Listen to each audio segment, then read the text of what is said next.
Cocaine, Corruption and Diplomacy. Sierra Leone faces global scrutiny as Dutch minister hunts Bolle Jos. Welcome to the Bold African Voice, BAV, where we cut through the noise, expose the truth, and tell Africa's story with power and purpose. I'm your host, Ahisatu Kamara Kargbo. From the shores of Freetown to the corridors of The Hague, a diplomatic storm is brewing. A Dutch drug kingpin, a West African government under fire, and an international scandal that's shaking the foundations of justice. So here's the headline. Jos Leijdekkers, aka Bolle Jos, a Dutch national convicted in absentia of massive cocaine trafficking, is believed to be holed up in Sierra Leone. Meanwhile, Foort van Oosten, the Netherlands caretaker minister of justice, is preparing to jet off to Freetown to personally squeeze Sierra Leone's government on the extradition question. What we know. 1. Leijdekkers was sentenced in the Netherlands 24 years for importing thousands of kilograms of cocaine, armed robbery, and ordering a hit. 2. Belgium also convicted him 8 years, September 2025, for smuggling approximately 3,500 kilograms of cocaine into Antwerp. 3. The Dutch believe he has been in Sierra Leone since early 2025 and maybe earlier. 4. Sierra Leone, officially, says it doesn't yet accept the identity of the man as Leijdekkers. They call him Umarr Sheriff and say a police investigation is still ongoing. 5. Complicating factors. There is no formal extradition treaty between the Netherlands and Sierra Leone. 6. Allegations swirl of high-level protection. Leijdekkers reportedly seen at high-profile events in Sierra Leone, linked to the family of President Julius Maada Bio, possibly fathered a child with his daughter. Why the Dutch minister is going, and it's not for the sightseeing. In the words of Minister van Oosten, this man belongs behind bars. He is traveling soon to bring the issue into sharper focus, to personally raise the pressure, and to rigidly demand cooperation from Sierra Leone and neighboring states. The trip's date is not published yet. From a strategic point of view, the Netherlands needs more than diplomatic notes floating in Freetown. They need tangible action, a formal identity confirmation, arrest, handover, and the legal pathways cleared. And given the lack of treaty, they are navigating a minefield of legal, diplomatic, and political hurdles. Africa-wide comparison when fugitives find tropical hideouts. Let's zoom out and look at how this fits into and differs from other African countries' experiences with fugitives, extradition, and governance. Yes, we'll sprinkle in some humor to keep things from sounding too dry, because dry TV equals snooze. A dash, the No Treaty, No Problem Club. Many African states either lack extradition treaties with certain Western countries or have treaties that are theoretically robust but weak in implementation. Sierra Leone appears to fall into that category. No formal extradition treaty with the Netherlands, which means the government has more discretion. This gives the country potential wiggle room. We're reviewing the documents. We need a court decision. He might be someone else, all of which buys time. Contrast. In countries with strong treaties and robust institutions, e.g. South Africa, Kenya, extradition processes tend to move more mechanically, though corruption and delay still happen. B-, the high-level patronage fugitive phenomenon. Leijdekkers reportedly mingles with the elite in Sierra Leone, partying with immigration chiefs, being seen next to the president's daughter, and allegedly enjoying protection. Across Africa, there are comparable cases. Influential fugitives, clientelistic relationships, state actors quietly facilitating or ignoring their presence. This phenomenon raises red flags for governance, rule of law, and external confidence. C-, the island hideout model versus the mainland epicenter model. Sometimes fugitives hide in island or remote states to avoid scrutiny, e.g., in the Caribbean or in Gulf states. Here, however, Sierra Leone is not some remote archipelago. It's part of West Africa's established cocaine transit corridor. the fugitive is operating in the middle of the network. Therefore, the stakes are higher. This is not just hiding, it's allegedly embedding. The forwards-looking governance challenge. From an African comparative lens, if states allow or cannot prevent major criminal masterminds to operate on their soil, the broader implications are dire. Weak institutions, damaged reputations, sanctions risk, foreign investment hesitancy, and erosion of public trust. Sierra Leone sits at a crossroads. Will it choose cooperate, strengthen institutions, recover reputation, or delay, deflect, maintain status quo? Other countries, Ghana, Nigeria, even some in East Africa, have faced similar junctures. Critical analysis. What's really playing behind the scenes?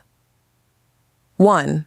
Identity dispute, smokescreen or genuine legal hitch. Sierra Leone officially says the man is Umarr Sheriff, not Leijdekkers, and that they are conducting investigations. On the surface, this could be a genuine identity verification process. After all, extradition requires certainty. On the flip side, it may be a deliberate delaying tactic to avoid handing him over immediately. Given the evidence, video footage, social media presence, statements by journalists, it seems unlikely to be purely benign confusion. For the Dutch, this is unacceptable. They believe the case is clear. 2. No treaty equals no obligation. Sierra Leone is not legally bound to extradite. That gives the country and the individual significant leverage. The Dutch risk they may issue requests, lobby, write letters, but unless Sierra Leone chooses to cooperate, the process stalls. The lack of a treaty also means domestic legal mechanisms may be slower or less predictable. 3. Governance and corruption risks. The allegations of Leijdekkers hosting high-level events, tying to immigration officials, and being seen with presidential family members create a perfect storm of governance risk. If true, what does that say about Sierra Leone's capacity or willingness to enforce serious cross-border crime rules? One source suggests Leijdekkers had penetrated into all public sectors, from the president's family down. If you go to ports, he is the man in command. This suggests a deep-rooted problem, not just one rogue official or oversight. 4. Diplomatic and reputational cost. For the Netherlands, a major European justice system's high-profile fugitive is freely operating in West Africa. That undermines Dutch, Belgian, and EU credibility in the fight against transnational crime. For Sierra Leone, being seen as a refuge for a top European drug lord hurts its international image, potential investment climate, and negotiating leverage with global partners, including donor states. Already, news stories emphasize the country has publicly unwittingly acknowledged his stay. 5th strategic option for the Dutch minister. Minister Van Oosten's visit is not symbolic, it's stake-raising. By going, he signals the Netherlands will elevate this from a legal police matter into a political diplomatic one. It raises two possibilities. Pressurize Sierra Leone directly, making cooperation a condition for broader bilateral ties, aid security cooperation. Leverage regional cooperation, engaging neighboring states to help close routes or extradite transit partners. The Dutch line is all ready. Pressure Sierra Leone and neighboring countries. Forward-looking, what happens next and what are possible scenarios? Here's where we put on our prognostication hats and maybe a little humor. Think of this as the choose-your-own ending for now. Scenario A, full cooperation and win-win. Sierra Leone confirms identity, arrests the suspect, turns him over to the Netherlands, or negotiates terms. The Dutch reciprocate with enhanced development or security assistance, strengthening bilateral ties. Sierra Leone's image gets boost, signals we act on serious transnational crime. Other African states monitor this episode as a positive precedent. Scenario B, slow drip cooperation. Sierra Leone acknowledges Leijdekkers is present, as they have, but delays the extradition by citing court procedures, identity verification, domestic legal obstacles. The Netherlands continues diplomatic pressure, perhaps imposes incentives or leverage, e.g., assistance withheld. The fugitive remains in limbo during the process, which is favorable for him. The long-term outcome is uncertain. The reputation cost lingers for Sierra Leone. Scenario C, non-cooperation and reputational impasse. Sierra Leone indefinitely stalls, citing lack of treaty investigations. We don't know for sure it's him. The Netherlands turns to public shaming, international agencies, e.g., Interpol, Europol, and possibly sanctions or freezing of assets. Sierra Leone suffers reputational damage, possibly affecting trade, aid, investment. The fugitive effectively enjoys safe haven, at least for the medium term, and his network continues operations.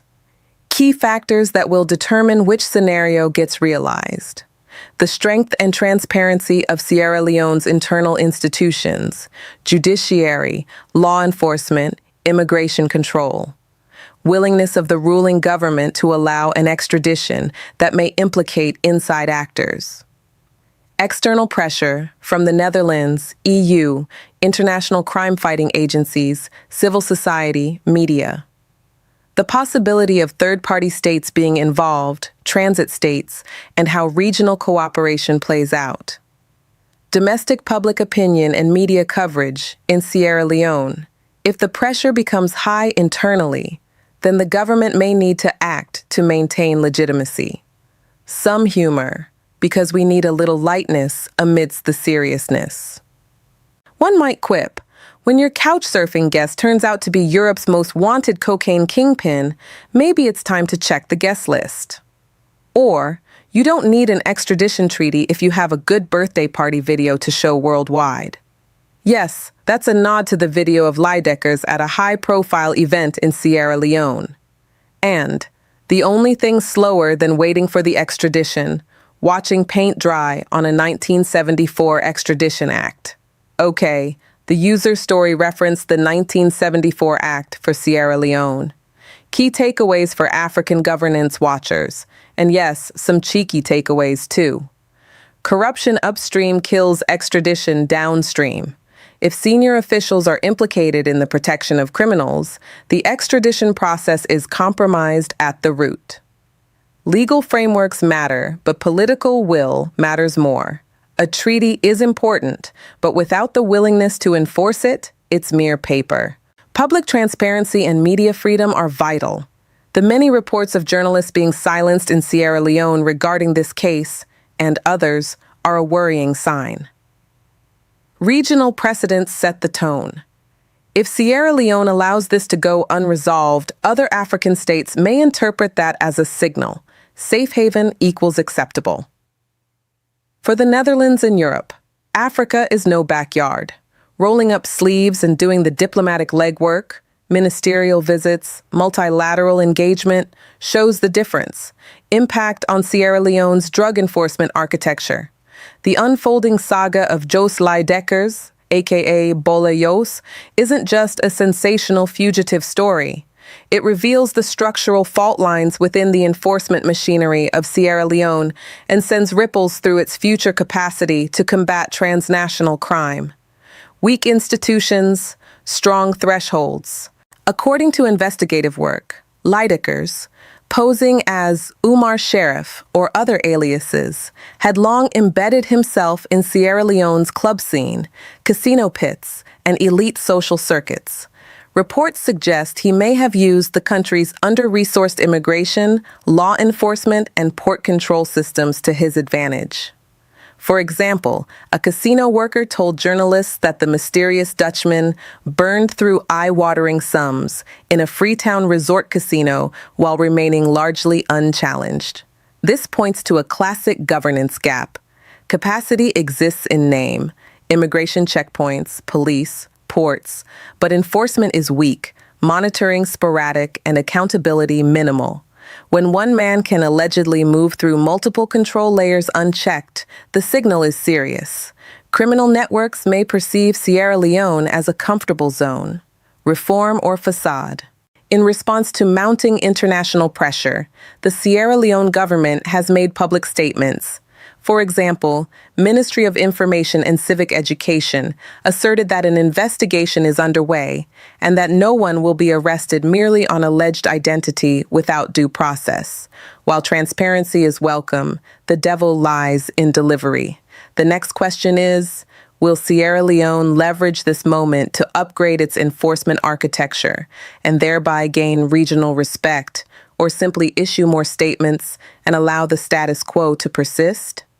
In an African context, countries that have successfully assaulted similar challenges, e.g., parts of East Africa, overcoming corruption in ports, crises, have done so via multi-pronged reforms, institutional strengthening, investment in detection technology, independent oversight, and linking law enforcement outcomes with political accountability. Sierra Leone could adopt a similar path, regional and continental implications. The Leijdekkers case isn't just about one country or one criminal.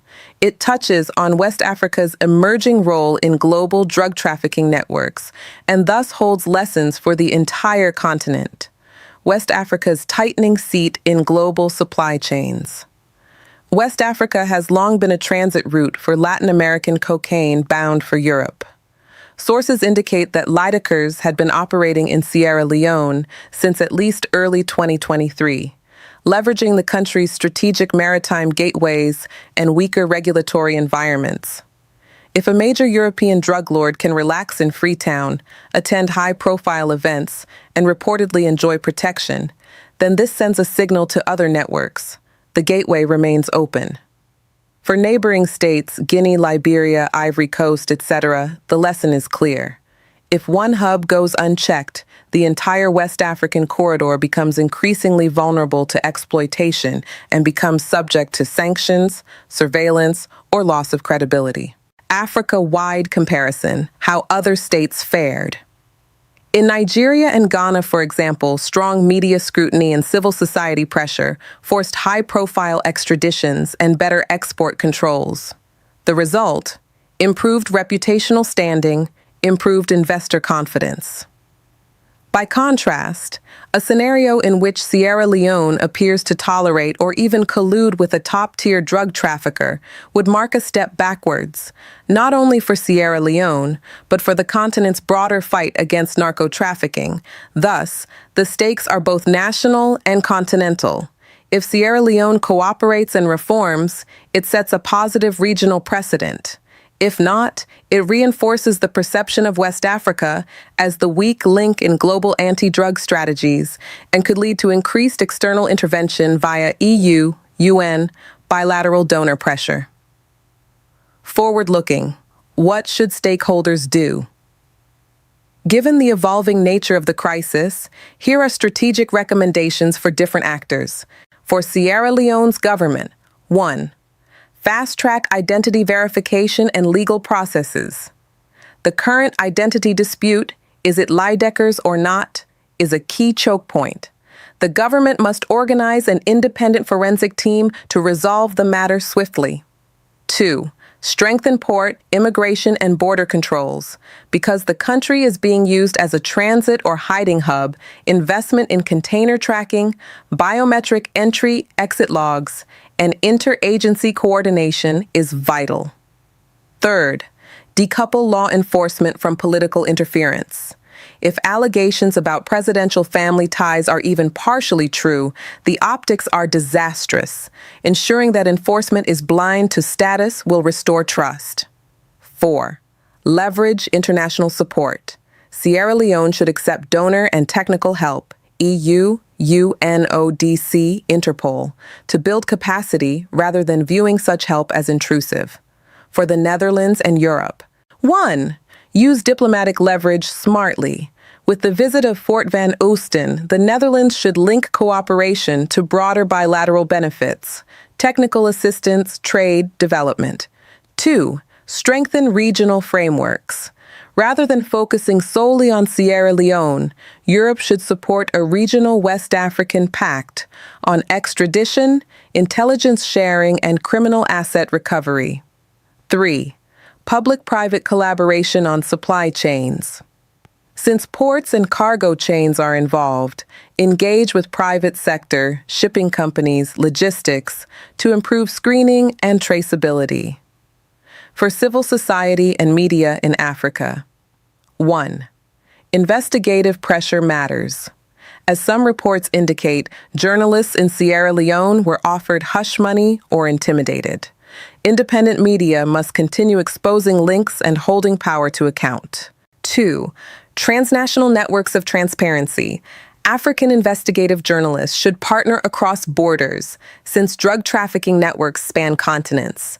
Joint investigations can reveal patterns the single-nation press cannot. 3. Public awareness campaigns. Citizens must understand that this isn't someone else's problem. Drug trafficking undercuts communities, hurts governance, and steals public resources. The emerging criminal finance dimension, money flows, assets, and hidden networks. The case of Jos Leijdekkers, aka Bolle Jos, is not just about extradition drama. We're talking serious money laundering, asset accumulation, and the transformation of a West African nation into a potential node in the global narco-economy, asset trail, and irresistibility. Dutch prosecutors allege Leijdekkers amassed €114 million from just 14 cocaine shipments in under a year. He reportedly spent approximately €47 million on 975 kilograms of gold in 6 months. Luxury cars, real estate in Turkey and the UAE, designer goods. This is classic crime pays scene, but pumped up to high volume. From a governance standpoint in Africa, this signals 2 major concerns.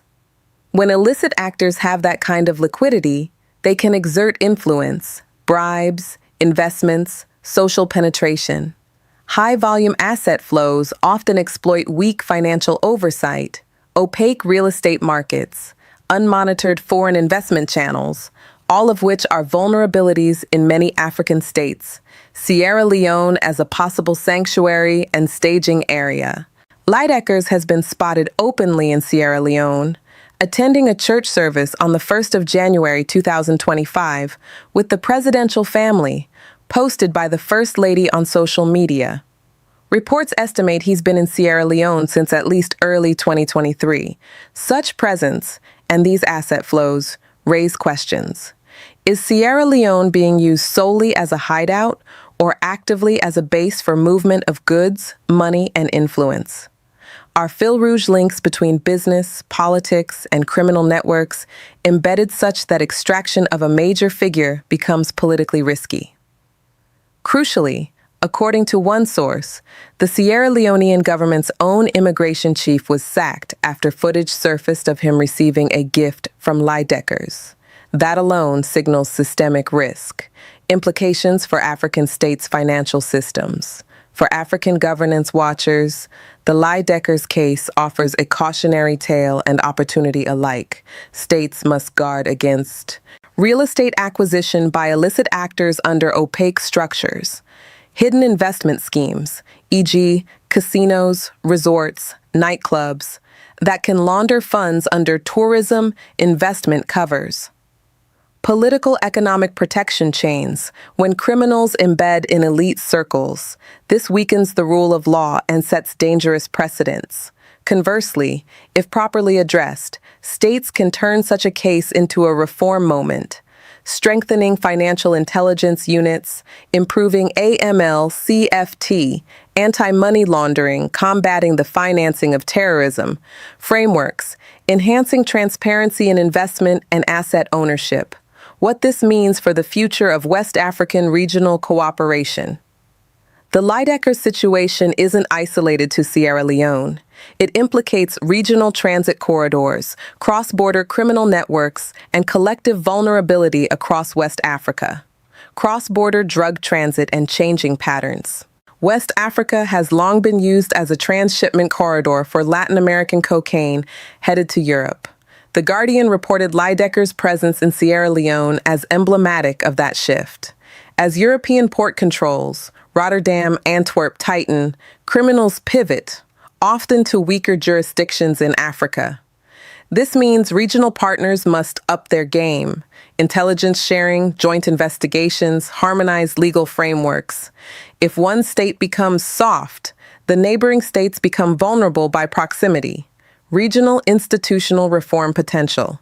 West Africa has existing frameworks, e.g., ECOWAS protocols, but the Leijdekkers case reveals gaps. Many states lack strong extradition treaties with European countries. Domestic legal frameworks may not anticipate the scale and sophistication of global trafficking networks. Governance weaknesses, elite collusion, corruption, undermine regional trust and cooperation. If Sierra Leone acts and sets up a robust reform package and cross-border cooperation model, it could become a positive poster child for the region. If not, the region risks being seen as a weak link, a forward-looking regional vision. Create a West African extradition and mutual legal assistance task force with dedicated funding and streamlined procedures linked to European law enforcement bodies. Establish a regional asset recovery unit to trace, freeze, and restitute criminal proceeds flowing through African jurisdictions. Promote public-private partnerships. Shipping lines, logistic companies, port authorities, and banks should all play roles, since transnational criminals exploit them. Institutionalize civil society and media oversight across borders so that exposure, like we have in Sierra Leone, doesn't only exist in one country. Where the political dynamics stand and what to watch. The political dimension of this extradition drama is as pivotal as the legal one. For both the Netherlands and Sierra Leone, and indeed Africa at large, the way politics, justice, and diplomacy converge will determine the outcome. Political risk for Sierra Leone. Given the allegations that Leijdekkers may have intimate connections to the presidential family, including reports of a relationship with Agnes Bayo, daughter of President Julius Maada Bayo, the government faces high risks. Credibility risk. Failing to act may undermine the state's legitimacy to pursue serious crime. Foreign policy risk.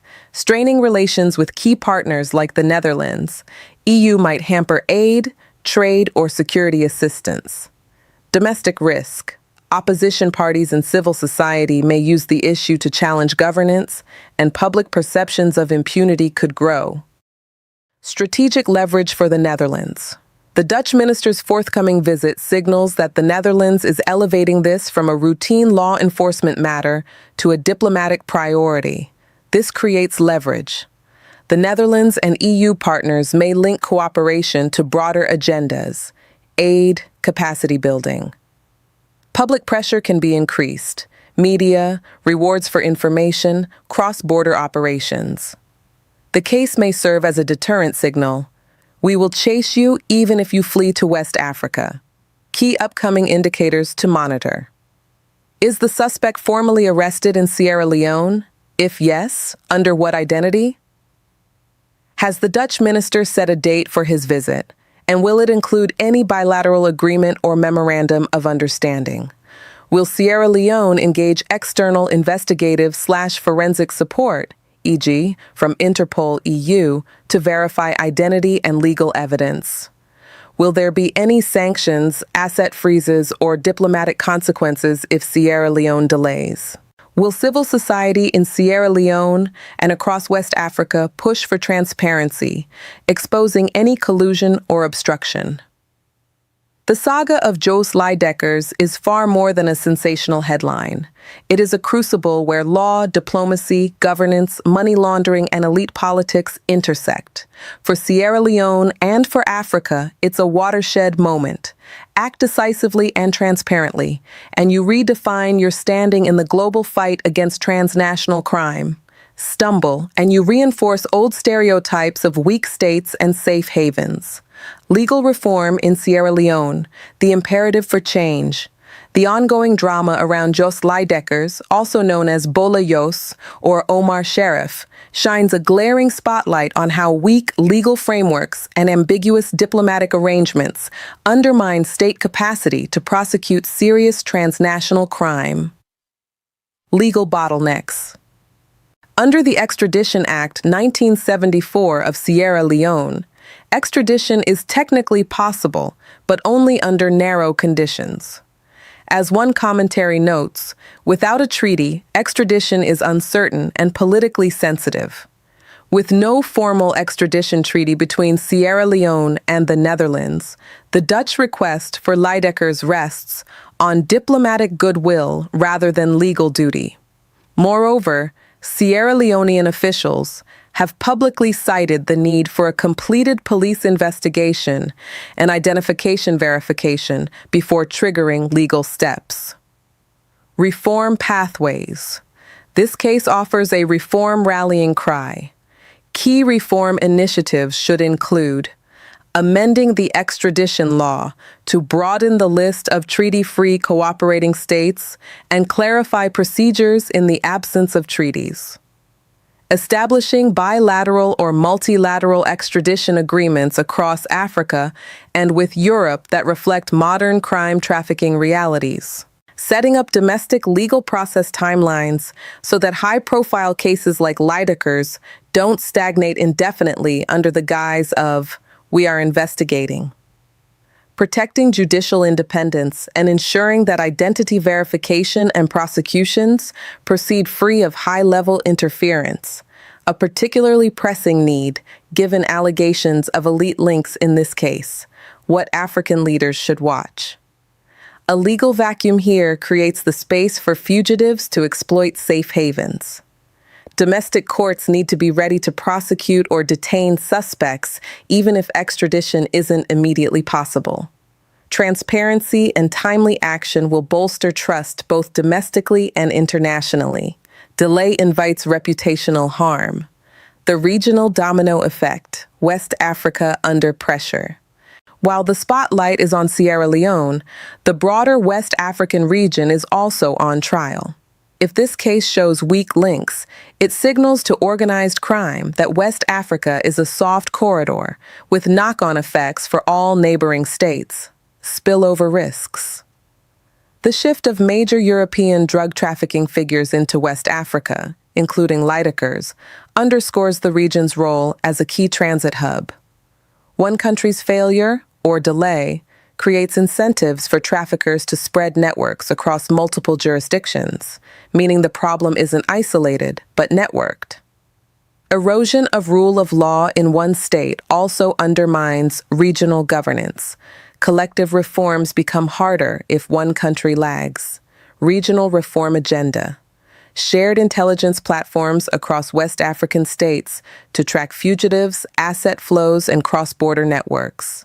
Harmonized extradition and mutual legal assistance protocols across ECOWAS or other regional bodies. Regional asset recovery mechanisms, so that once illicit proceeds are located, they can't just be moved to the weakest link and laundered. Advice for African leaders. First, be proactive rather than reactive. Waiting until the dossier is public and embarrassing makes it harder to act credibly. Second, act swiftly and transparently. Delay fuels suspicion.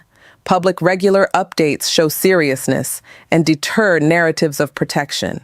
Third, strengthen domestic institutions. Build law enforcement, judiciary, and border control capacity, not just for this case, but to rebuild governance resilience. Fourth, leverage international partnerships. Use bilateral and multilateral cooperation, treaties, training, technical assistance, not as external imposition, but as strategic national investment. Fifth, destroy the myth of impunity. When high-profile fugitive cases linger unresolved, the message that criminals can operate with impunity spreads. That undermines democracy, investment, and societal trust. Summary of key messages. The Leijdekkers case reveals how a convicted European drug lord can exploit weak legal structures, diplomatic gaps, and elite connections to find refuge in West Africa. Without a formal extradition treaty, Sierra Leone holds substantial discretion, which becomes problematic when combined with allegations of political protection and delay. The implications extend beyond one country. West Africa's role as a transit corridor for global cocaine networks means regional failure amplifies risk. Reform is urgent. Amending national laws, negotiating treaties, building institutions, and increasing transparency will be the difference between turning a crisis into a turning point or enabling a safe haven. African leaders must treat such cases not only as law enforcement riddles, but as governance tests, reputational issues, and strategic national interests. Thank you for watching The Bold African Voice, BAV, where Africa speaks and the world listens. The Bolle Jos saga is more than a manhunt. It's a mirror of Africa's justice systems and the choices our leaders make when power meets pressure. Will Sierra Leone uphold the rule of law or protect political privilege? The world is watching, and so are we. Don't forget to like, share, comment, and subscribe for more fearless analysis. Until next time, stay bold, stay African, stay informed.